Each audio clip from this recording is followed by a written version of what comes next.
Hello, everybody. Welcome to the Buckeye Weekly Podcast. I am Tony Gerdeman here, as always, with Tom Orr, and we are coming to you live from the Woody Hayes Athletic Center once again, following practice on Tuesday. All right. And if you hear the noise, the music in the background, and as soon as I reference the music in the background, it goes away, just to show you how professional we can be. So, Tom, how you doing? And now the music has started again, because it turns out sometimes songs end, and then new songs begin. It was a long pause between. I don't know. You'll have to take that up with Giovanni, who is DJing out at practice today, I believe. So, yeah, it was a lovely morning for a little Ohio State football practice. Got to watch about 5 periods of practice, which is like 25 to 30 minutes, give or take, and a little stretching at the beginning. So, we're starting to get just enough to have some pieces that we can sort of start to put together and pick out some trends on, like, hey, this is different from the last time. This may mean something. Yeah, and the main thing I got today was the offensive line. We finally got to see them repping as a unit. And so the first team offensive line was left to right. It was Thayer Munford at left tackle, Rutgers transfer Jonah Jackson at left guard, Josh Myers at center, Wyatt Davis at right guard, and then Brandon Bowen at right tackle. And Brandon Bowen was the guy we've been wondering about. Would he be at right tackle? Would it be him against Jonah Jackson at left guard? But for now, Bowen is at right tackle, which is where he started in the spring before injuries forced him to move around. The second unit was Josh Allaby at left tackle. Matthew Jones has now moved to guard, so he was at left guard. Freshman Harry Miller at center. Gavin Cupp at right guard, and then Nicholas Petit Frere as the second team right tackle, which is that's not where he ended. He was the first team right tackle in the spring as spring ended, at least repping that way, but that was because Brandon Bowen was elsewhere. So we'll see how that battle at right tackle proceeds. Harry Miller, you mentioned it right away when I walked in. You pointed at a group of freshman offensive linemen who were working together, and then you pointed at the first and second unit, which is where Harry Miller was. Yeah, that was kind of the most interesting thing to me.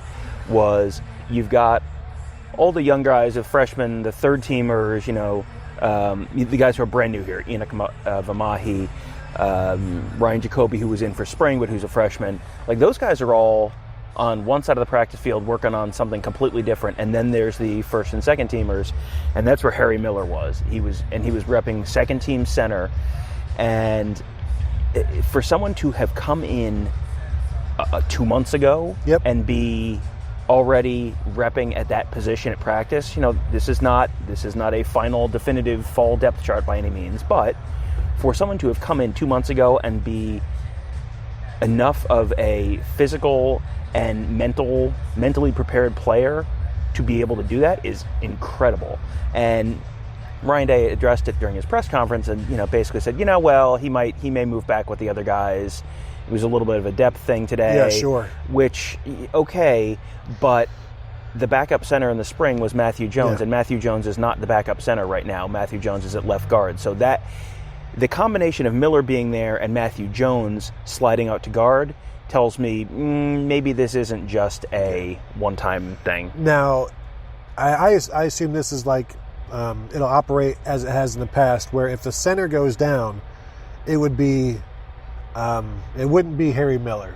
It would be Jonah Jackson that would go into center then, because he's the most experienced guy. He can do it. Like when Pat Elflein would slide over instead of Brady Taylor, or Billy Price would slide over instead of Brady Taylor. Just because you're the number 2 center doesn't mean you're going to be the guy who comes in. Correct. But having him at number 2 right now means they are trying to get him as ready for that eventuality as possible. And Matthew Jones did that, and maybe he might be the number 3 center in terms of if you had to play, maybe it would still go Josh Myers, Jonah Jackson, Matthew Jones, and then Harry Miller. But right now they're trying to get Harry Miller as many reps as possible. And this is a guy who was in Central America this summer, and still attending meetings through, with his iPad and Skyping in. And so he's Tom, I don't know how much of the text and email dump that you read from the Zach Smith thing, one of my big takeaways was how much Urban Meyer kept after his assistant coaches to keep after the incoming freshmen to make sure they were hitting weights. They had to send videos in of themselves working out, and he would get mad when certain players weren't doing that. And you've got Harry Miller in Central America. I forget exactly where he was, but Nicaragua, attending meetings, sending information and sending workouts in, and still doing all of this. And he's beyond a freshman. He's still learning, but he's beyond just a typical freshman. Well, I remember in the spring, all of the freshmen are supposed to be doing it. All of the incoming freshmen are supposed to be sending in workout videos and that kind of stuff. But the person who you heard them talk about doing this stuff was Harry Miller. And people talking about Harry Miller FaceTiming into meetings. And, I mean, like, Coach Stud would send him, cut downs of practice, hey, on this. And Harry Miller would come back to him with questions like, hey, on the 6th play of period 5, the left guard did such and such. Why did you do that? Or whatever the question was. Again, this is something that the expectation is that everyone is doing this. Everyone's sending them the workout videos. Everyone is, getting involved as much as they can under the rules. Harry Miller, you sort of get the sense, is probably at the the far right end of that bell curve of how involved are guys really in that. And that's what you have to be. If you want to get on the field kind of early in your career as a center, you have to do that. Because, I mean, that was one of the things that Ryan Day talked about was, Harry Miller he said, I don't know if Harry Miller should be the backup center, but he has the ability to be the backup this fall. But he pointed out, like, there's a lot going on at that center position. It's not, the difference in responsibility from center to guard is huge. Just on the mental side of the game, line calls, protections, all that kind of stuff. There's just a lot of added responsibility there that makes that a harder spot to get on the field as a freshman. But Ryan Day absolutely did not close the door on the fact that could happen this year. Yeah, and he did say he expects him to play, and obviously you're going to play for your second-team offensive lineman because there's going to be plenty of blowouts. But another thing to keep in mind, there's only 1 year of eligibility separating Josh Myers and Harry Miller. And I don't know that you generally expect a center to turn pro early. Ohio State had that happen last year, but that was also a guy who started as a true freshman, which you don't also expect to happen. So at some point, you're going to have to separate them. One is going to have to be a guard. One is going to have to be a center. And for Harry Miller to just be the number 2 center, he's going to get as much experience as a backup guy can, but he's also going to have that opportunity to show that he is one of the best 5, not this year, but next year, as he probably moves to guard and then will take over as a senior, as Billy Price had done, as Michael Jordan did, as Pat Elflein did, not as a senior for Jordan, but it's not unusual to come back to center where, if Harry Miller shows that he's one of those top 5 guys next year, which it's easy to put him there at left guard with Jonah Jackson leaving. And then you have Wyatt Davis at right guard. You've got Josh Myers. But Tom, it's just practice 4 of 2019. And we'll get to, there'll be plenty of time to talk about the left guard battle next year. Justin Fields was with the ones. Well, he was repping first. And really that's all of that we got to see of the quarterbacks. They were throwing to some receivers today. They were working on some read option. He was taking the first reps. And you said Chris Chuganoff is still second right now. Yep. And Gunnar Hoke being third is not a surprise right now. He's going to have to just continue to get accustomed to the situation, to the offense. And as Ryan Day said, right now it's installation. They're not really concerned about depth chart right now. It's just if they're in the same spot they are next week with knowing stuff, then it's an issue. Right. And yeah, they're just trying to get better at this point. And Ryan Day has very consistently said, they don't know who the starter is going to be this fall. Again, you haven't seen anything that indicates that Gunnar Hoke has made some huge move towards stealing that starting quarterback job. Day talked about Fields having had a pretty good practice sometime, I guess, over the weekend, so presumably Saturday. So, again, he's not there yet, but he certainly seems like he's well on his way. There's stuff that Ryan Day can talk about, which guy is going to be the starter, and it's still kind of an unanswered question. Until you see Gunnar Hoke moving up in that line of reps, that it's Fields and Hoke and then Chugs instead of Chugs and then Hoke. And until you see Gunnar Hoke lose that black stripe, you can't really take it too seriously. And we haven't, we have not seen any extended period of time. The quarterbacks are on the far end of the practice field. They're not running. That old complaint again. They're not running. Even 7-on-7 drills, let alone 11-on-11 during the portions of practice that we're watching. So it's hard to make a definitive judgment on exactly how Gunnar Hoke is how quickly he's picking up the offense. But from a lot of this sort of peripheral stuff that we can see, the sort of objective measures of who's taking the reps in what order, does he still have his black stripe on his helmet, all that kind of stuff, I don't think there's any real lingering question really on who that starter is going to be at this point. Yeah, and Mike Yursich we talked to him a couple days ago, said that Fields is already growing as a leader, since the spring has grown as a leader, and even in the first couple of practices already had grown in terms of his understanding of his anticipation of where the ball needed to go and his understanding of what the offense is asking from him. So you assume that trajectory will continue. Tom, as you were talking about Gunnar Hoke, Urban Meyer walked by. Today was the first time he'd been at practice. You were too locked in on your thoughts while I was watching Urban, seeing if he would make eye contact, and I would wave him over to come on and do a guest spot. But he has his own podcast now, and he's too big for that. Too big for us, I'm sure. But yeah, he was attending practice today, and Ryan Day said that was the first time. Said as he's walking by here, he didn't look like he was too upset. So, what Ryan Day says, his golf game is getting better, Meyer? Yeah, exactly. Yeah, it's.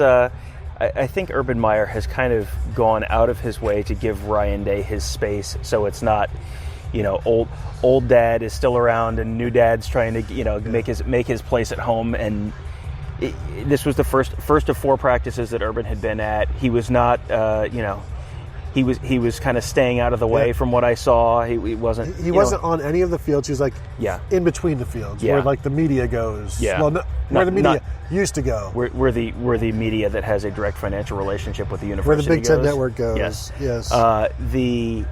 He very much seems like he's kind of staying out of the way. And if Ryan Day has a question, great, come ask me. I'm happy to answer that. But and I think. That's something that he's been asked about going back to last December. Like, what's that going to be like if you're sticking around Ohio State, and is the specter of Urban Meyer lingering over the program going to be a distraction or whatever? And it sure seems like Urban is being very cognizant of not doing that and staying out of the way. And if Ryan Day has a question, if Ryan Day wants some feedback on something, Urban is more than happy to do it. But it sure doesn't seem like he's been anywhere close to overbearing this fall. No, and you mentioned new dad. I'm imagining Ryan Day yelling at a player and Urban Meyer standing over here, and the player yelling at Ryan Day "You're not my dad," and then he runs over to Urban. But with the quarterbacks, Ryan Day is the old dad and a new dad. They don't know. Yeah. Yeah, only Meyer's Chugs. not their old dad. Yeah, only Chugs and Danny Vanatsky. And even then, Chugs is only here for so long. It's more of a, this is mom's new boyfriend. Something like that. This got weird real quick. One thing, just since I mentioned Danny Vanatsky a minute ago, just to give you kind of a sense on, we're trying to make judgments on what's happening, and there's some stuff with the order guys are repping in, or hey, the offensive line's working together. Who's working with the ones? Who's working with the twos?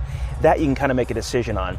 There was a point today where the quarterbacks were working like a read option kind of drill, and Gunnar Hoke was the quarterback, and he had Justin Fields next to him as the running back. And one of the local TV guys was standing next to me and looked at me like, "Whoa, is this like some kind of crazy trick play?" And then the next play, they had switched it. They just didn't have an extra running back. The walk-on running backs were doing something else. So, then it was just, they just needed a body to stand there and pretend to take a handoff. And one of the good indications of this was they had a defensive end on this drill. And the defensive end who was crashing down to, give the quarterback something to read off of was Danny Vanatsky, who's a walk-on quarterback. So presumably he's not moving to defensive end. I forgot to ask Ryan about that during the press conference, but if I had, I'm guessing we would have heard that was probably not an official position. Well, we talked to Larry Johnson on Thursday, so I'll ask him about that, and I'm sure he'll will be like, Danny who? Who? What? You know, and not because Danny Vanatsky is a walk-on quarterback, but because he's a quarterback, and Larry Johnson isn't too concerned about all of those guys. He's only concerned about hitting them and getting to them. I saw the first team secondary as of today was at corner, as you would expect, Jeff Okuda and Damon Arnett. Safeties, as you expect, were Sean Wade and Jordan Fuller. I didn't see who was playing which because they were just jogging. It was like they were jogging out as a group. Ryan Day today said Josh Proctor, 2 interceptions today. And that's something, if you ever just hang out outside of practice, like outside the fence and just listen for the PA announcer to say, hey, good, you know, you'll get like a play-by-play, and you will always hear Josh Proctor's name in some way during scrimmaging. And today that was another indication of that. Jordan Fuller had an interception, Ryan Day said. 4 interceptions for the secondary today, which he liked. And and that's another way he's not getting too concerned about the quarterbacks right now because it's just installation. But it's good to see a defense making plays when it's been so long since they've done it. Yeah, I mean, last year, the entire season, they only had 11 interceptions the full year. So, obviously practice is not a game, and the offense is not firing on all cylinders yet. But, I mean, you mentioned Josh Proctor as being someone whose name you hear a lot. He's someone whose name you hear a lot when you're just listening to Quinn Temple on the mic. He's one of the ops guys. When you hear a voice during practice, that's often Quinn Temple's voice. You hear him talking a lot about Josh Proctor when, while we're sitting inside and they're practicing outside and we can just kind of hear. But he's someone you hear coaches talk about, you hear other players talk about as someone who's like, he's coming, it's coming.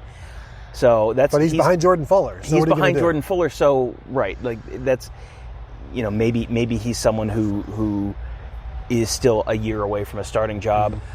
But that's not necessarily a reflection of he's not ready. No. It's just also there's a very good player in front of you who opted to not turn. Look at Malik Hooker. Didn't start until his 3rd season. Yeah.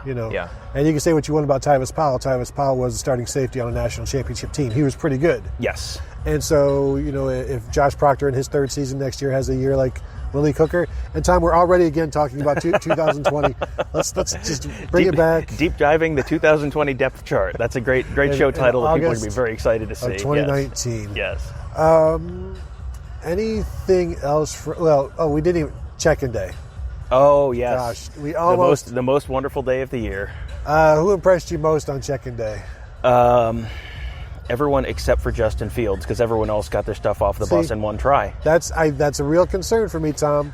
You've got a guy that you're entrusting the entire football program into his hands, and he left his bag on the bus. Everybody else gets off. Not everybody came on buses. The younger players came on buses, being bussed over from the dorms or whatever. But they all come off. They are all carrying their carry-ons, which we saw them unpacking the other day. But you see Justin Fields come off without a bag, and you're like, what's up with this guy? He doesn't, one change of clothes? No, he forgot his bag and had to go back and get it. And the photographers liked it because they got extra shots at him. But Tom, if I'm choosing a quarterback, I'm going to be hard-pressed to take the guy that forgets his bag places.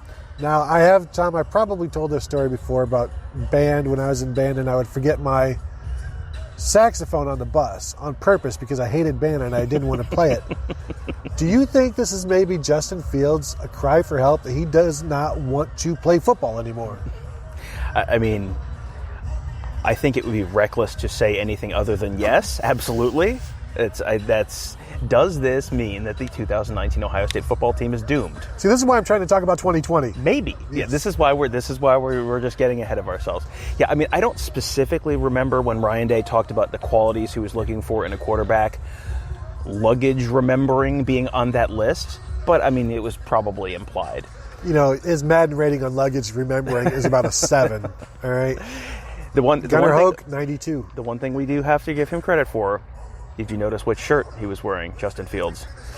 No. He was wearing a Simpsons shirt. Oh, which I did not. For a kid who is right. 19 years old, Right. probably born in 2000, like that's like, I mean, that is a respect for the classics. Yeah. Much respect. So Justin Fields for Heisman is what I'm hearing.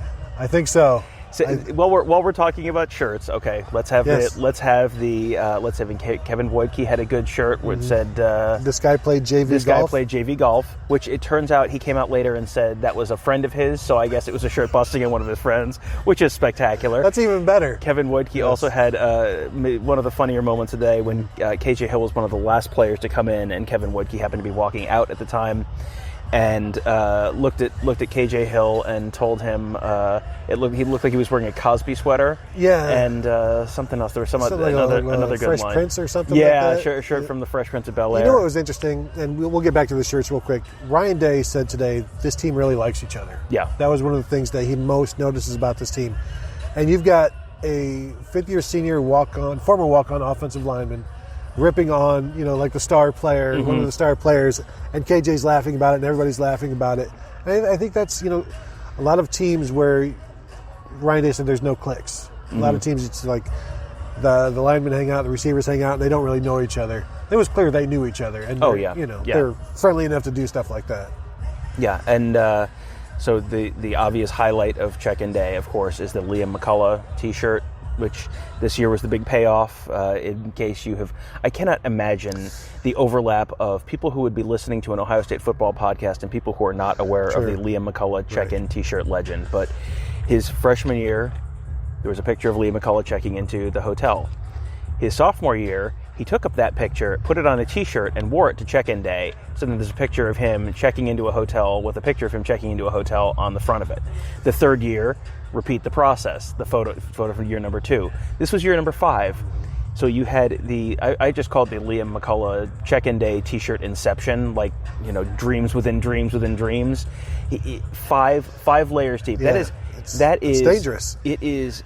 He either needs to win the Heisman or like a Nobel Prize for that. That is an incredible effort, really a commitment to the bit, and it took some creativity. That's not the kind of thing you see from. That's not the kind of thing you see very often from other people, and a commitment to the bit. And now he gets to pass the torch because his younger brother Rowan is gonna be taking over the job for him next year.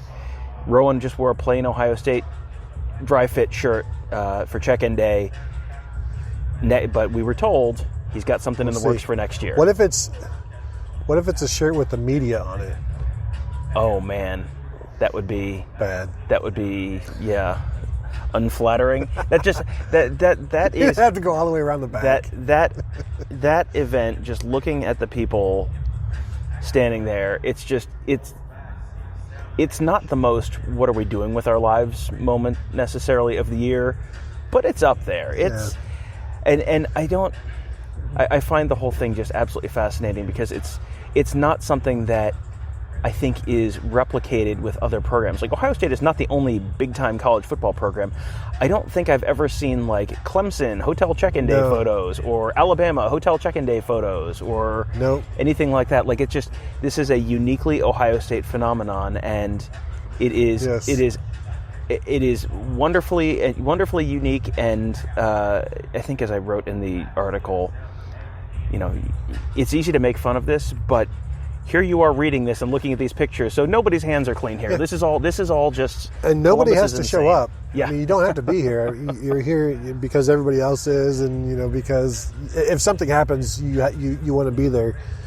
Plus, it's at this point it's tradition. Yes, and it's part of the job. It's part of the beat, and it's like a red carpet day. It's the red carpet premiere of the Ohio State football Buckeyes, and you're like you shout out at one of the players, "What are you wearing? What are you wearing?" Flip flops and Nike, Or Liam McCullough would be like, "I'm wearing a McCullough. I'm wearing myself." Yes, wearing myself. And then Drew Chrisman, of course. Drew Chrisman, yes, had a T-shirt that said, "I love my Mormon fiance." Last year, his shirt said, "I love my Mormon girlfriend." But of course, if you what next year? I don't know. When is the wedding date? I don't know. Does he have another year of eligibility? I think he's done after this year. Isn't he a redshirt junior? Don't you have a roster? I do have a roster. Oh, forget it. It's on your phone. I literally do have a roster right here. And we know the Ohio State Sports Information Department is always correct. Always correct. And yes, he is a fourth-year junior, so there you go. But he could turn pro early, too. He could. If a punter could do it, that dude could, because he is nails inside the 40. They have another punter coming on the roster. Roster this year, Michael O'Shaughnessy from New Albany. Yes. And speaking of newcomers to the roster, J.P. Andrade, the freshman walk-on quarterback, is not here yet. He will be here when classes open and they can expand the roster to however many they want. They can only have 105 right now.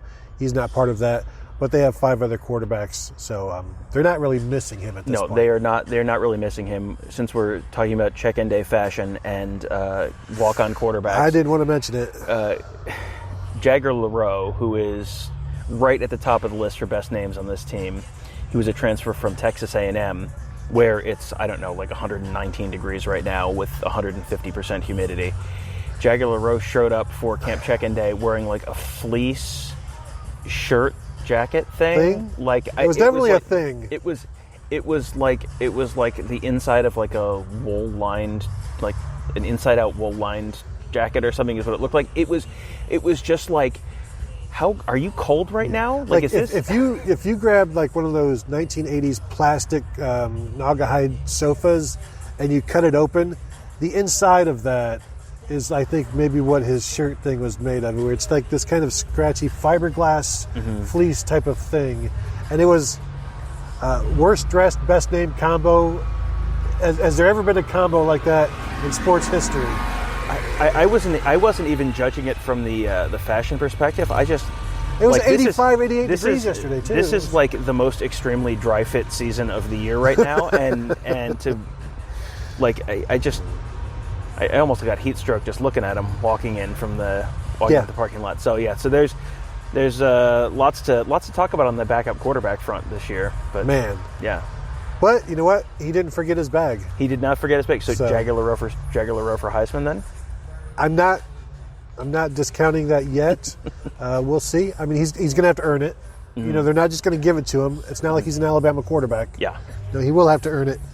Anything else before we get to some listener questions? I think we can just go right into listener questions. There's one on the board about going under center. Okay, yeah, I'll pull it up right now. But yeah, this is something that we have seen a little bit in the spring, and then we've seen it again in the fall.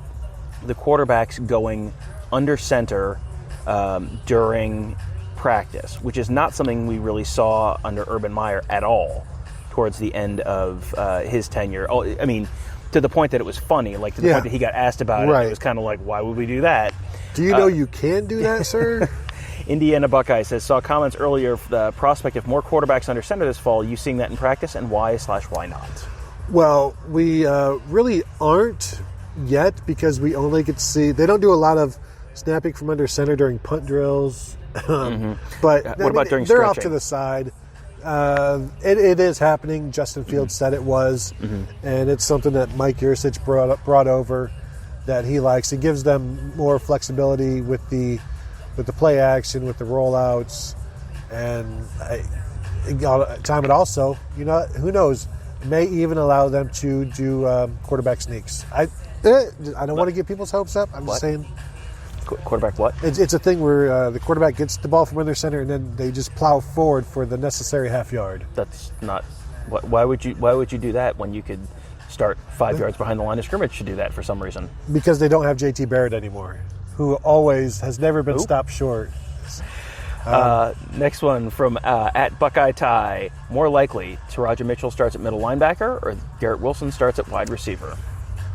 It would be more likely that Taraja Mitchell starts at middle linebacker. Correct. Because Garrett Wilson, although that is the correct answer, but it's going to be harder for Chris Olave or for Garrett Wilson to bypass somebody else. And but I could see Garrett Wilson getting a start at some point, and I can also see a situation where Taraja Mitchell does not get any starts. Right. But the answer is Taraja Mitchell. Well, let's reframe the question. Who gets more snaps this year, Taraja Mitchell or Garrett Wilson? Because that, I think, is a more interesting question. Because I think there's almost no chance that Garrett Wilson at least starts the year as a wide receiver. Like, that's asking too much of a true freshman. There is absolutely a path where Taraja Mitchell starts at middle linebacker in at least one of the early games this year. So I think from that perspective, Taraja Mitchell's a safer bet. Who gets more snaps this year is probably a little more of an open question, because there's definitely a way that Taraja Mitchell doesn't get a starting job, but Garrett Wilson is at least in that 6 wide receiver rotation. Well, and Ryan Day said today that Garrett Wilson is battling for a backup spot. I bet if we asked him about Taraja Mitchell, he would say Taraja Mitchell is battling for a starter spot. Correct. So, but that's the question you're asking, Tom. I don't have an answer. I don't know. Next one from @ElJefe003. Is there any talk about moving Browning from Mike to Sam to replace Werner? If Washington talks about having athletic linebackers, you don't get much more athletic than Taraja and Mitchell with Harrison and Browning on the outside. Yeah, Baron Browning was athletic last year, and it wasn't very productive. Yeah. But we talked about it last year where you have to separate Baron Browning and Tough Borland because they are the same class, same eligibility. And so they can't both stay at middle linebacker forever. Baron Browning has worked at will in the spring. He's worked at will before. I can see him just being the guy to take over from Malik Harrison next year as a senior. But then again, Mike and Will are interchangeable, ideally in this defense. So you could even have them playing next to Tough Borland, and it could be Tough Borland and Taraja Mitchell at some point. We don't know. But where are you? Yeah, I mean, sure. I keep waiting for Baron Browning to jump up and seize a job, and it hasn't happened yet. And I don't know that I've seen him like jumping out to me this fall. But his only position coach has been Bill Davis. Correct. So right. And for me, I try to remember that when you have Baron Browning who comes in with all of this hype, but when he's been starting, if you want, like, his production isn't there when he started, and he's not a guy that you necessarily need to get on the field because he makes plays happen. He's better than Tough Borland on nickel downs and passing downs, so that's why he's out there, because he can cover more ground. I don't see him moving to Sam because Sam has already split time with the bullet. Pete Werner and Kayvon Pope at that Sam right now. If Pope is still there, that's where he was in the spring. You're going to marginalize him even more if you move him away from Mike or Will. Yeah. And here's the other thing. We have not gotten to see a lot of even like 7-on-7 or 11-on-11 kind of defense. Like, it's just we're watching a lot of individual drills right now. So, Ryan Day can tell us that he doesn't know who the starting quarterback is going to be, and we can kind of roll our eyes a little bit. But we really haven't seen enough to make a real firm anything on this yet. And if we get to watch a full scrimmage at some point, then I think we'll have a much better sense for who's where, who's. And we thought that was going to happen today, where we would get to watch an entire practice. They'll scrimmage on Saturday. I don't expect to be there, but I tried to watch the linebackers today. They were about 100 yards away to get a feel for a depth chart. And their drills were doing 4 linebackers at a time. So it's like, well, okay, maybe it's Will, Mike, Sam, and Bullet. So I'm trying to watch it again, and then I see Pete Werner with the walk-ons, and then it's like, well, none of this means anything, because Pete Werner is obviously not in the third group of 4 linebackers mixed in with the walk-ons.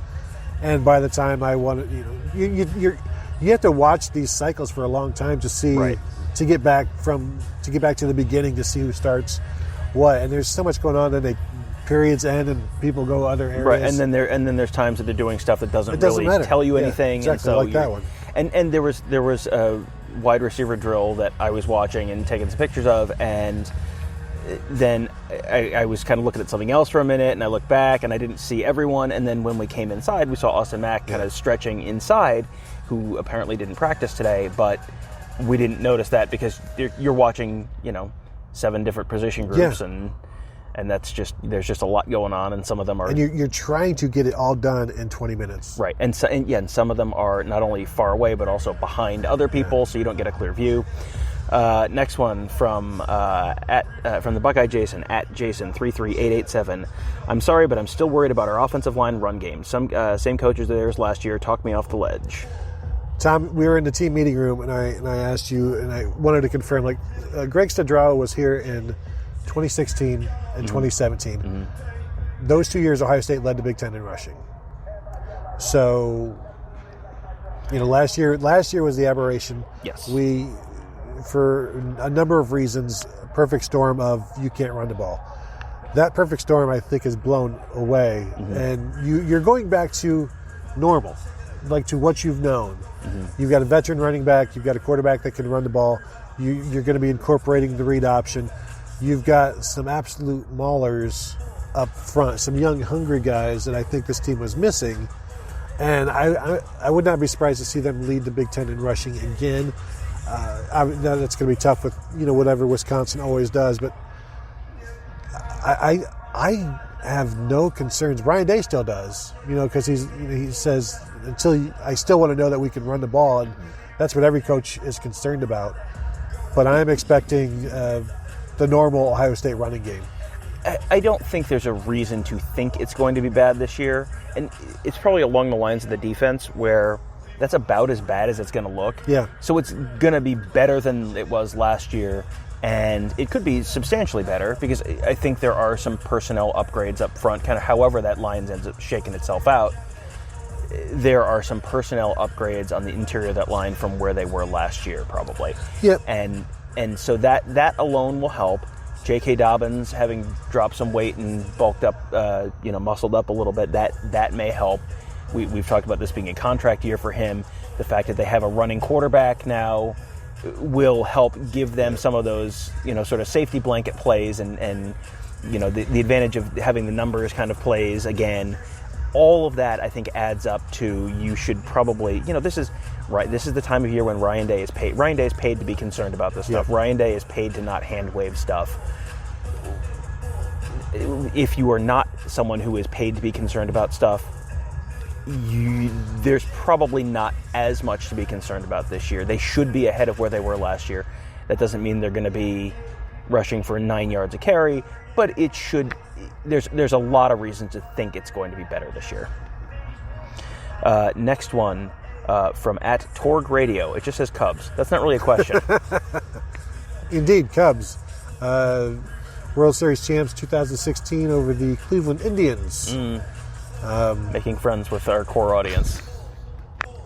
Well, we will totally strike this. Actually, since I'm recording it on my phone, there will be no editing. So fast forward through that. Rewind through that. Go back and rewind and fast forward it. That's my bad. And if we're going to talk about anyone's team, I mean, we're going to talk about the Mets are all of a sudden within 2 games of the wild card. I don't know why. They've done everything wrong, but here they are. All right, next one. We like sports. We like sports with a 0 instead of an O in sports. Josh Proctor has a lot of upside, and Jocelyn Wint made big plays in the spring game. Will they be able to make an impact for the defense this season, and could they realistically crack the starting lineup? Yeah, we covered Josh Proctor, I think, pretty well in terms of his chances. Jocelyn Wint, you have to remember, he is playing a position that they had earmarked for Brendan White probably since the day they looked at the roster and Ryan Day told them who they had. And Larry Johnson told them who they had. And so he's battling uphill on that one. If I'll tell you what, Tom, if he intercepts 2 passes every game like he did in the spring game, he'll start. Mm-hmm. He'll be the starter. Mm-hmm. But I don't expect that to happen. But as Jordan Fuller has said, Jocelyn Wint has found a home at Bowling. Yeah, that is unquestionably the spot for him. Like he was when he played safety last year, there were times that were just like, nope, this is not working at all. Right. And a little closer to the line of scrimmage is the spot for him. The issue he has is Brendan White. Remember how the H in the Urban Meyer's offense was the Percy Harvin position? The bullet in Ohio State's defense, that's basically the Brendan White position, because Brendan White is the guy who they more or less is the prototype for that position right now. He's the guy who's going to start. Now, you have an injury, absolutely. Either one of those guys could come in, and I think you'd feel reasonably comfortable with either one of those guys if they had to, if they had to play due to injury.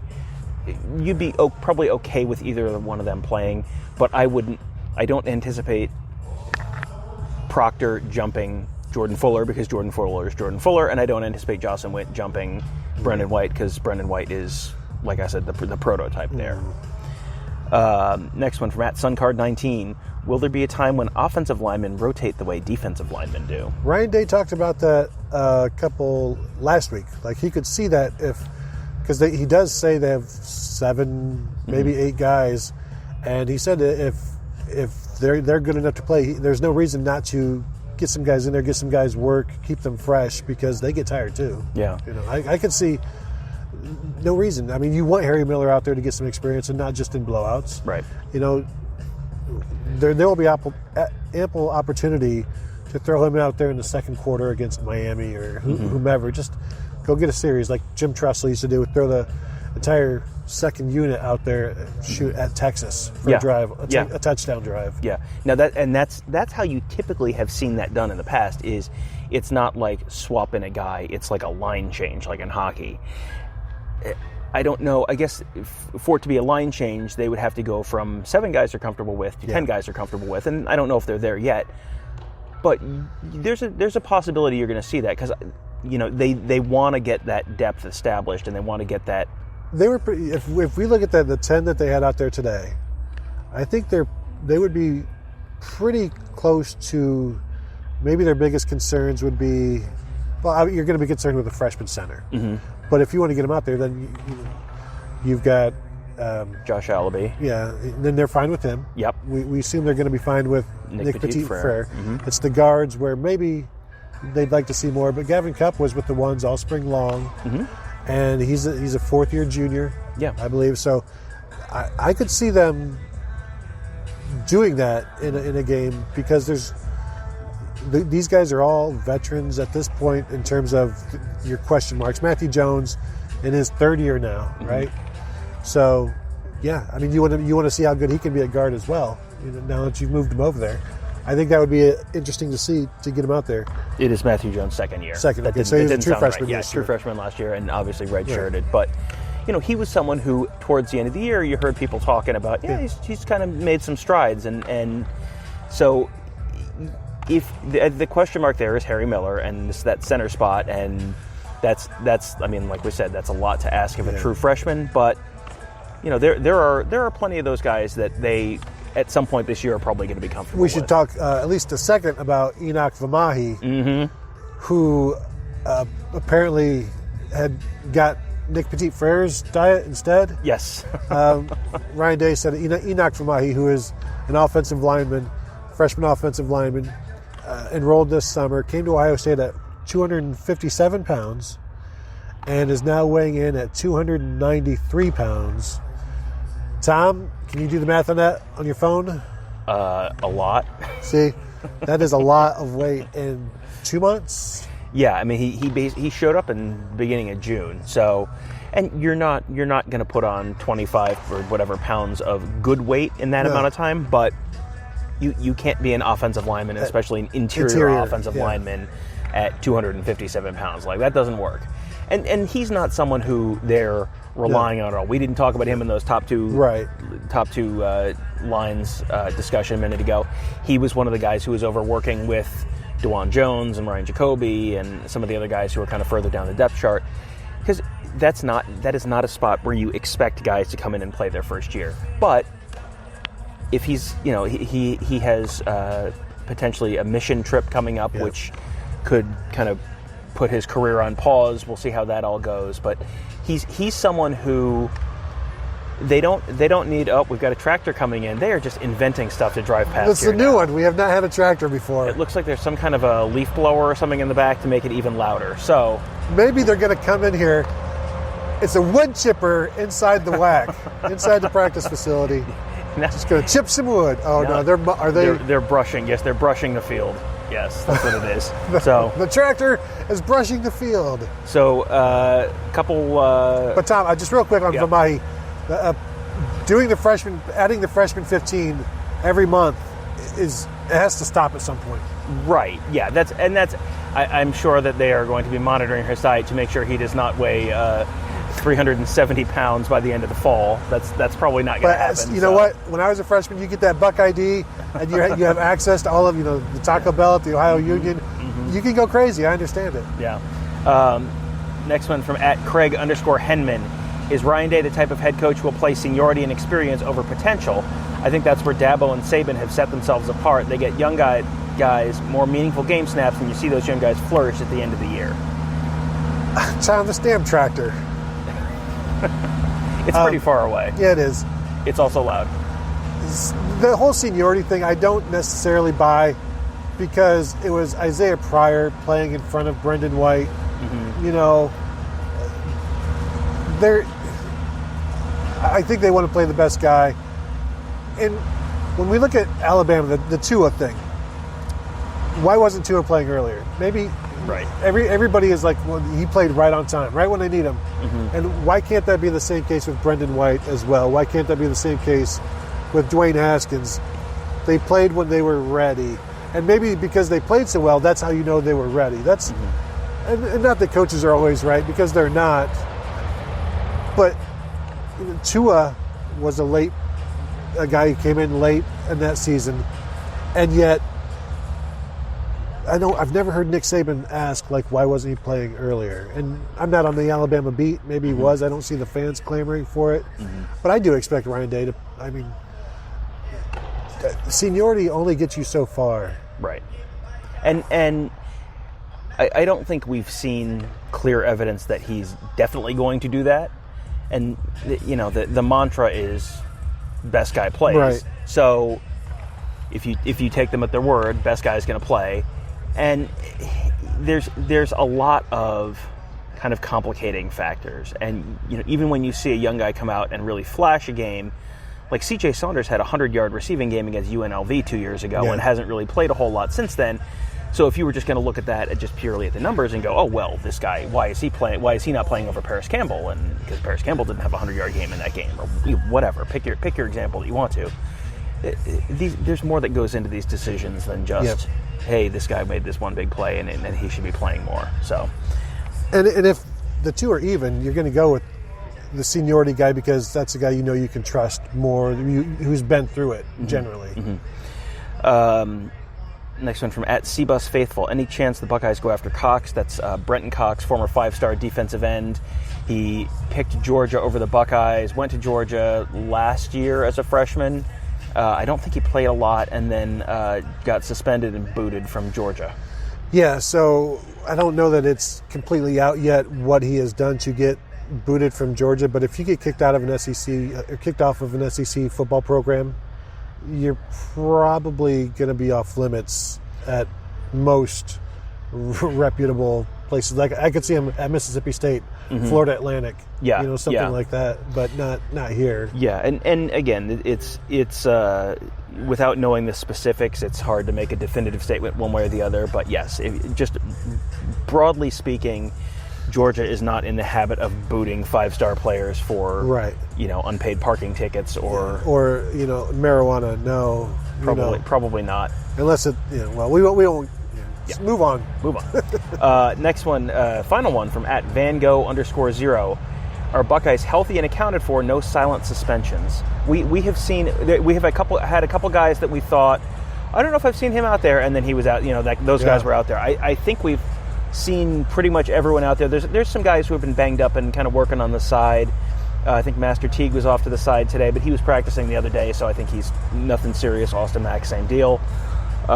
We have seen Cameron Babb obviously is expected to miss the season. No knee brace or anything though. I mean, he's been walking around fine, but he just suffered that knee injury. Yeah. It's a repeat knee injury. It happened kind of end of March this year. I'm sure they're not going to rush him back. They're going to want to be extra careful with that. Justin Hilliard, we knew about the ruptured Achilles, so he has not been practicing. But nobody that should be out there. Yeah, and a lot of the guys who we have looked at as like, hey, this is a guy who will be really interesting to see. Thayer Munford, Demario McCall, those guys have been out there.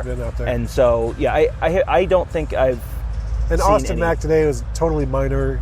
Yeah. You're going to have that, especially early on, where it's just.